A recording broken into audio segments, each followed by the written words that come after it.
সকালবেলা উঠে দয়াপুর বাজারে গেছিলাম। বাজার থেকে বাইন্ডিং ওয়্যার নিয়ে আর সোজা চলে এসেছি নতুন বাড়িতে। আজকে সৌরভের স্কুল নেই, ওই জন্য বাজারে যাওয়ার ছিল না। তো এখান থেকে ফোন করে এই ওয়্যারটা নিয়ে আসতে বললো, শ্যামের বাইন্ডিং ওয়্যার নিয়ে এখন জায়গার এখানে যাচ্ছি। আর এখানে থাকবো দুপুর পর্যন্ত। মিস্ত্রিরা বিমের যে রডগুলো সেগুলো বাঁধাবাঁধি করছে, আর কাজও করছে, অনেকেই আছে।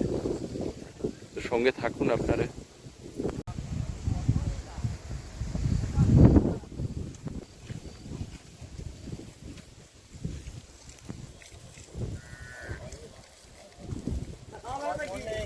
মর্নিং। খুব অন্যায় করেছো, খুব অন্যায় করেছো। বাড়িতে পূজা, আমাদেরকে আমন্ত্রণ জানাওনি, তার জন্য পানিশমেন্ট আছে।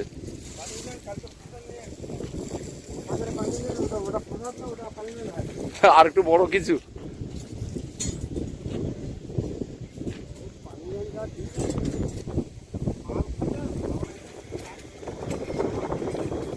বিমের রড বাঁধার কাজ হচ্ছে। আমি আবার পরিতোষদাকে একটু ফোন করে ডেকে নিলাম।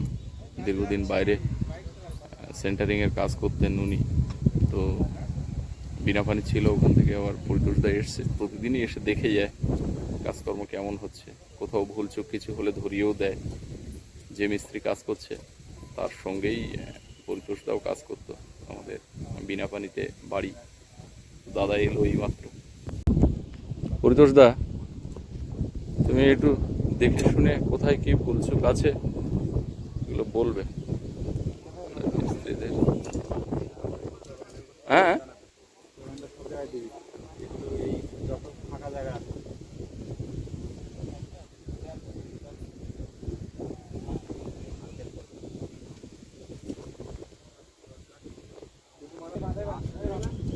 সকালে বাড়ি থেকে জল দেওয়া ভাত নিয়ে এসেছিলাম, এক্ষুনি খেয়ে নিলাম দুটো। আর আজকে একদম মেঘমুক্ত নীল আকাশ, চড়া রৌদ্র, যদিও দক্ষিণে হাওয়া আছে। গতকাল রৌদ্র ছিল, হাওয়া ছিল না। আজকে রৌদ্র আছে, হাওয়াও আছে, যে কারণে অতটা মালুম হচ্ছে না। কাজবাজ যারা করছে গতকাল থেকে আজকে অনেকটা আরামে কাজ করতে পারছে, হাওয়াটা ভালো আছে।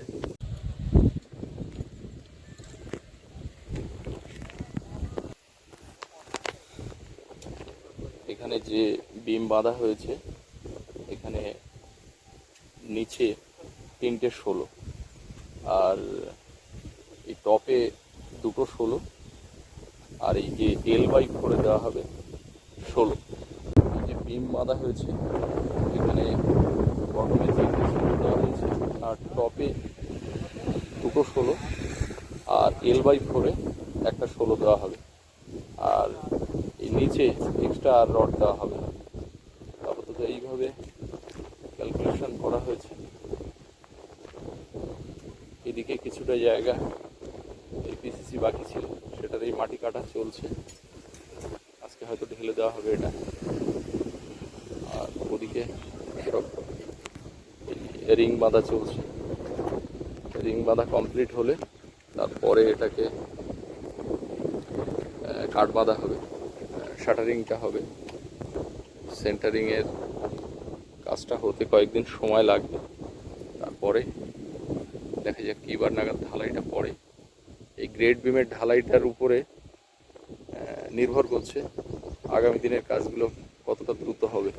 কারণ এটা তো একটা মেন কাজ বিল্ডিংয়ের, তো সেটা একটু সময় লাগুক, কিন্তু কাজটা যেন নিখুঁত হয় সেটাই বলেছি। আমার বন্ধুবর কমলবাবুর ভাড়া শেষ হয়ে গেছে গত পরশুদিন। গতকাল মালপত্র খোলা হয়ে গেছে, এখন ফাঁকা। ও বলেছে যে ভাড়া শেষ হয়ে গেলে এবার এখানে দিনের ভিতরে একটু সময় দিয়ে যাব। তো কথা যা কাজ তাই। তার বাইকের কি তার কেটে গেছে, বাইক চলছে না, হেঁটে হেঁটে আসছে মাঠের ওপারে, নদী রাস্তার ওখানে লজের ওখানে ছিল, ওখান থেকে হেঁটে হেঁটে ওই যে আসছে ভদ্রলোক। রোদ টুপি পরে আসছে, মাথায় ছাতা নেই। ছাতা যদিও কারোরই নেই, স্যার আপনি একটুখানি কাইন্ডলি ভেতরে আসুন, আপনার সঙ্গে কিছু ডিসকাস করব। আপনার ভাগ্নে মাথায় ফেটটি বেঁধে কাজ করছে টানা। আপনার ভাগ্নে আপনার উপরে ক্ষুব্ধ। কি সাইলেন্স হয়ে গেলেন? কিছু বলুন, বাক্য বিনিময় করুন।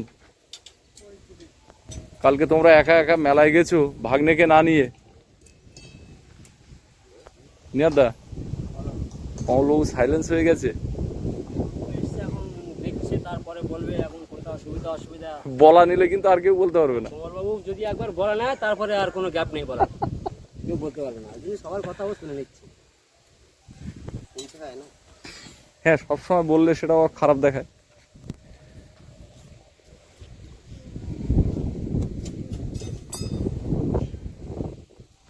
দুপুরের সকলের জন্য রান্না বান্না হচ্ছে, আমাদের নিহাদদা রান্না করছে। মাছ শাক পাওয়া যায়নি, তো দুপুরবেলা মিস্ত্রিদের রান্না খাওয়া দাওয়ার ব্যবস্থায় রয়েছে মাংস, চিকেন, আর আমাদের বিশিষ্ট পিকনিক রান্নি আমাদের নিহাদদা রান্নায় বসে গেছে। হাফ সীতানাথদা করে গেছে, আর বাকিটা নিহাদদা করছে। মাংস ওদিকে কষা অনেকটা হয়ে এসছে। এই এত লোকে মাত্র এই কপি চালু, যা হোক মাংসটাও তো অনেকটা।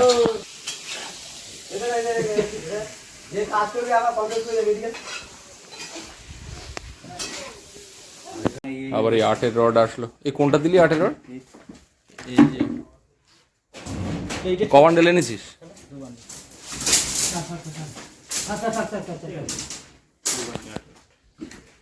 ঠিক আছে, চল।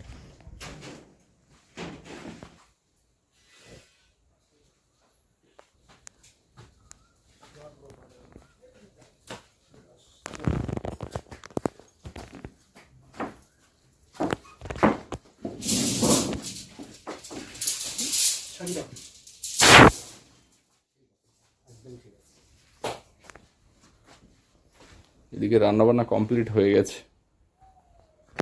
কাঁচকলা পেকেছে। গোপাল খাবি নাকি পাকা কলা? কাঁচকলা খাবো। খা খা। আর কি রান্না হয়েছে? কি রান্না হয়েছে ওই নিহাদদা জানে। ওই মিস্ত্রিরা খাবে, তাই ওদের মাংস রান্না। Chicken chicken chicken. ওরা 4 জন খাবে মনে হয়। ও আচ্ছা। 5 জন খাইতে গেছেন যায়নি। ওরা এখন এখানে রান্নাবান্না করে খাচ্ছে। কাঁচকলা কেমন লেগেছে? টক না? একটু টক, একটু মিষ্টি। ভালো, ন্যাচারাল। দে ওকেও একটা দে।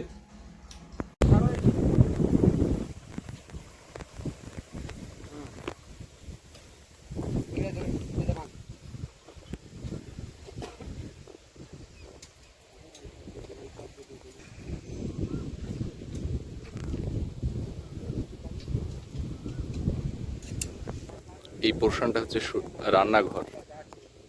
এবার রান্নাঘরটা হচ্ছে আপনার 10 ফিট লম্বা আর 8 ফিট আর। তো রান্নাঘরের মাপটা স্ট্যান্ডার্ড হলো কি না আপনারা একটু জানাবেন। আর এই যে পোর্শনটা একটু এল করে, এইটা হচ্ছে ডাইনিং রুম।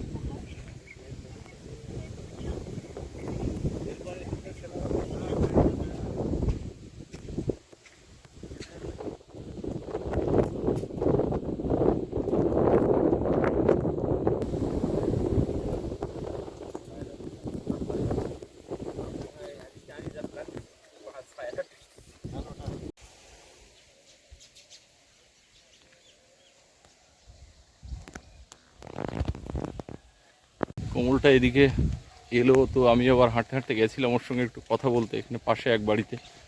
এখান থেকে আবার হেঁটে হেঁটে যাচ্ছি কাজের পাশে। খুব একটা দূরে নয়, ওই জন্য গাড়ি নিয়ে আসিনি। রাস্তাটা দুধারে ওই ইউক্লিপটাস গাছ আছে বলে কিছুটা ছায়া আছে, কিছু কিছু রৌদ্র আর হালকা হাওয়া।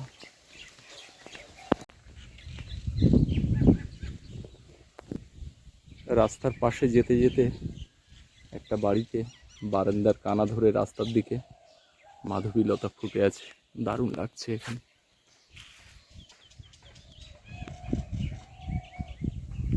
ছোট মেয়েরা এগুলো নিয়ে গলার মালা করে, নাকের নথ করে, কানের দুল করে, এই ফুল গেঁথে গেঁথে মাধবী লতাগুলো এখানে দারুণ লতিয়েছে।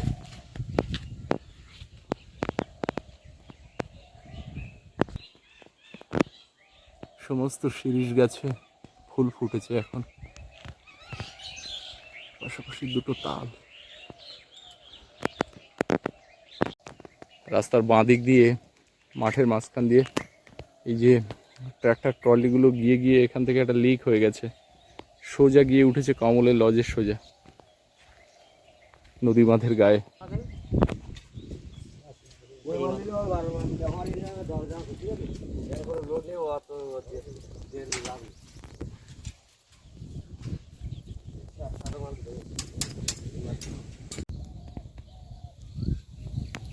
বাড়িতে চলে এলাম এইমাত্র। আজকে মিস্ত্রিরা খুব রিকোয়েস্ট করলো, দুটো খাওয়া দাওয়াও করলাম ওখানে, খেয়ে দিয়ে এসেছি। খাওয়ার আর কোনো ঝামেলা নেই, এসে এবার স্নান দান করতে হবে। দেখি বাড়ির দিকে কি খবর। এ সোনামা, এই কি হচ্ছে? আমরা সব খাওয়া দাওয়া করছি। ও মা, আমি খাওয়া দাওয়া করেছি। কোথায়? ওখানে মিস্ত্রিদের রান্না বান্না হয়েছে। এবার তো তাহলে তুমি মাঝে মধ্যে ওখানে মাঝে মধ্যে ওখানে, এবারে না বলে চলেও আসতে পারছি না বাবা। তাহলে যদি খেয়ে এসে থাকো, হ্যাঁ তাহলে একটু হাত টাত ধুয়ে ওরে নিলে আমি তো খেতে পারি। একদম অবশ্যই নেব। মাংস ও হয়েছিল?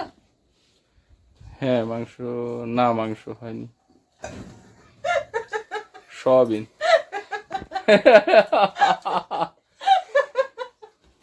খাওয়ার সময় খুব কষ্ট করে বেচারা খাচ্ছে, সপ্তাহ ভোর বাড়ি না, আজকের বাড়ি আসতে তাই একটু ভালো।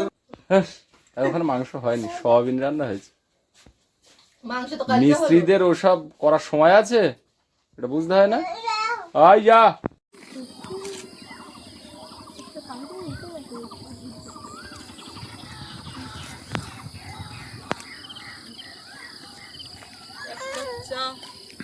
মুখে তুলতেই তলারটা কি মনে পড়ে যায়।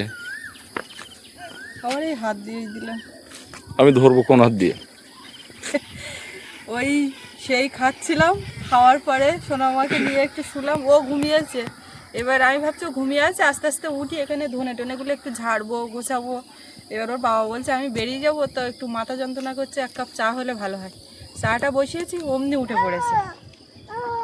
ও বাবা, ওই দাদা নিয়ে হাঁটছে, তা হচ্ছে না কান্নাকাটি। গরম চা কিন্তু ওই লুলু কিরম করে দেখা। দাদা গুলে মাথায় এরকম কি হয়েছে, সাদা সাদা খুশকি মতো। ওইখানটায় একটুখানি হচ্ছে, শ্যাম্পু দিলে হয়ে যাচ্ছে। যেদিন দিচ্ছি না, মানে মাঝখানে এক দিন গ্যাপ গেলে, তখন ও নেবে নেবে নেবে, এই নেবে। এই জায়গাটা কি? হ্যাঁ হ্যাঁ, ওইখানটায় নেড়ে করে দেবো। চুলটাও কি কম নাকি, না চুল ঠিকই আছে? নেড়ু করে দেবো। আমার কাছে আস। এই গরম গরম গরম গরম। ও মনে করে কি ওরা ওইভাবে খায়, তা আমার তো দেয় না। ওরা কি খায় ওতে করে? এটা গরম জল। তুমি তো গরম দুধ খাও। মাঠ দেখেছো, যেন রং বেরঙের একটা কাগজ। ভাবছিলাম যে ডাল এবারে হবে না ভালো, কিন্তু এই যে বৃষ্টিটা হওয়ার পরে ডালটা আবার ছেড়ে বের হয়েছে। এইখানটা হলো না, এই যে সামনে এইখানটা এই পোর্শনটা নোনা না, ওই জন্য ধানও ভালো হয় না। এইখানটাতে তো ধানও হয়নি। গরমকালের পরিবেশটা ঠিক ফিল করা যাচ্ছে। বিকালবেলা একটা সুন্দর মানে সেই ফাল্গুনে ওয়েদার, ফুরফুরে মেজাজ। এই জন্য এই যে মোটা যে গেঞ্জি টাইপের ফুল হাতা, এটা এখনো পরি। রাত্রেবেলা ফেরার সময় অনেক রাত্রে ফিরতে হয় তো। ইদানিং চারিদিকে বাসন্তী মেলা, নাম হচ্ছে হরিনাম সংকীর্তন, সেখানেও একটু যেতে লাগে। হয় লোকজন। এবারে আমরা তো একটু পাঁচজনের সঙ্গে মিলেমিশে চলি, তো এই সমস্ত জায়গাতে যাওয়া পরে একটু রাত হয়। মানে সুস্মিতার বিস্তর আপত্তি আছে, এত রাত করে ফেরা একদমই ঠিক না। সেই জন্য একটু ফাটিয়ে নিলাম এটা, তো এটা ময়লা হয়েছে কিন্তু। দে, কেউ বুঝতে পারছে না, ক্যামেরায় তো ধরা পড়ছে না, ময়লা জিনিস বেশি আরো রঙিন হয়। এটা কাজলে দেখবি যে জলের কালারটা কিরকম হচ্ছে। সাবান গুঁড়ো দিয়ে শেষ করা যায় না তোমার জিনিস, এত ময়লা হয় কি করে? আমি মানুষটাই ময়লা, এই ও হাত দিচ্ছে ওকে। না পড়াতে এসছে, পড়তে এসছি। সে তো আমি দেখেই বুঝতে পারছি। এসো।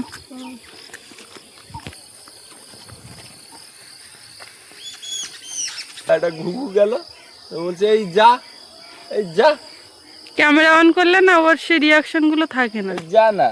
সব সময় ধরা পড়ে না, কিন্তু ও অনেক হ্যাঁ, সময় একটা অনেক হাম কিছু দাও, করে। একটা হাম দাও। দুপুরবেলা বলো কেমন করে, হাম একদম হা করে গিয়ে হাম করে, হাম দিতে বললে হা করে মুখের গায়ে একটু লাগিয়ে দাও। দিয়ে হাম আবার একটু আওয়াজও হয়। দেখো এখন দেখো কিচ্ছু জানে না, দেখো দাও, দাও দাও, সবাই দেখো, তো হাম দাও।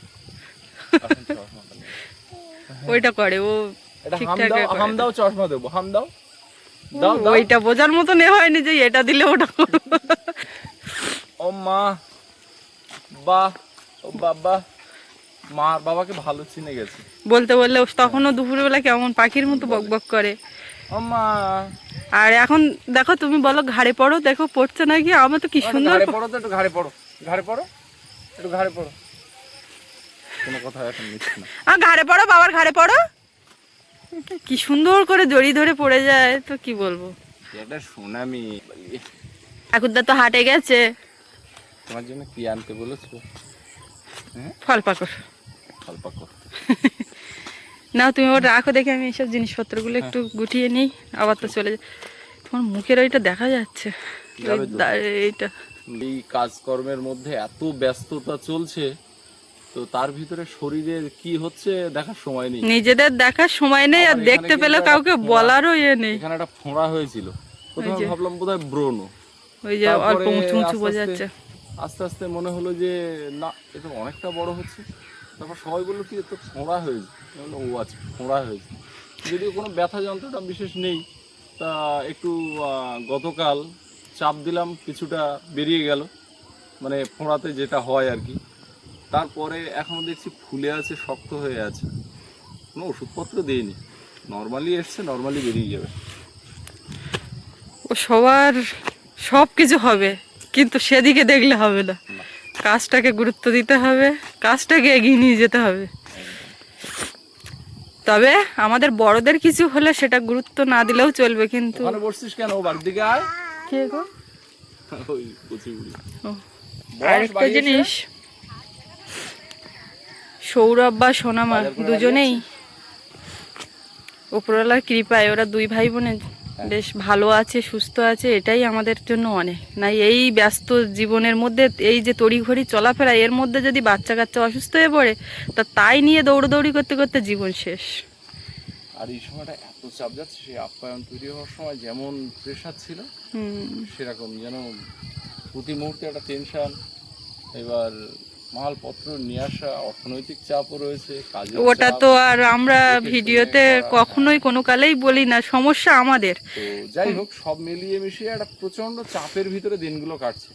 আপনারা ইদানিং দেখবেন ভিডিওতে কোনো ফোন নাম্বার দেওয়া নেই, মানে কোনো পুরানো লেখালেখি নাম্বার করারও থেকে সময় পুরানো নেই। যে ফোন নাম্বার ভিডিওতে দেওয়া আছে, সেখানে তো অনেক মানুষের কাছে আমাদের নাম্বার সেভ করা আছে, তারা ফোন করে। এবারে ফোনটাও ঠিকঠাক মতো ধরা হয় না। অনেকেই ট্যুরে আসার জন্য বলেছে, সবাইকেই রিকোয়েস্ট করে বলেছি যে এই মুহূর্তে আমরা কাউকে অ্যালাউ করতে পারছি না, নিতে পারছি না, কারণ বাড়ির কাজকর্ম চলছে, এটা নিয়ে একটু ব্যস্ত আছি। আর ওখানে প্রতি মুহূর্তে না থাকলে কোথায় কি ভুল ত্রুটি হবে। আর এগুলো তো গোড়ায় এমন, এই যেমন গ্রেড বিমের কাজটা হচ্ছে, এখানে যদি একটুখানি এদিক ওদিক ভুল হয়, গোটা বিল্ডিংটা দাঁড়িয়ে থাকে এই বিমটার উপরে। তো একদম ভিত লেভেল থেকে শুরু করে যে কাজটা, এই কাজগুলো হচ্ছে খুবই ভাইটাল।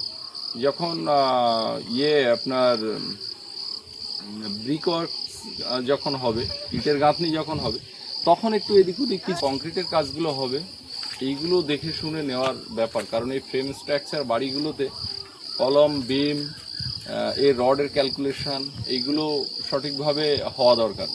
যদিও আমি যে খুব একটা বুঝি তেমনটাও না, কিন্তু প্রতি মুহূর্তে যারা বোঝেন, বিভিন্ন ইঞ্জিনিয়ারদের যে পরামর্শ অনলাইনে দেখা যায়, সেখান থেকেও দেখছি, যারা কাজকর্ম করেন তাদের কাছ থেকেও পরামর্শ নিচ্ছি। মানে যারা আমার বিল্ডিংয়ে কাজ করছে না, অথচ দীর্ঘদিন ধরে এই লাইনে রয়েছে, তাদেরও পরামর্শ নিচ্ছি, সব মিলিয়ে মিশিয়ে একটা ভালো কিছু করা বা গড়ে তোলার চেষ্টা, যেটা আমার দিক থেকে সেই চেষ্টা ত্রুটি রাখছি না। এখন দেখা যাক কি হয়, আপনারা সবাই পাশে থাকবেন এই আশা রেখে আজকে এই পর্ব এখানে শেষ করলাম।